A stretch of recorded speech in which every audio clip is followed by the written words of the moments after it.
మీ వద్ద డబ్బు ఎందుకు ఆగడం లేదో, మీరు ఎంత సంపాదిస్తున్నారో కాదు, ఎంత నిలుపుకుంటున్నారో అనేదే అసలైన ప్రశ్న.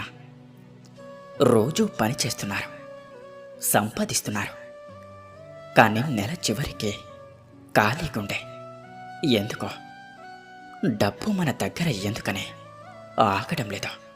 ఈ ప్రశ్న ఒక ఆర్థిక గుణాంకం కాదు, అది మన జీవిత విధానానికి, మన ఆలోచనలకి, మన విలువలకి సంబంధించిన ఒక ఆత్మ పరిశీలన.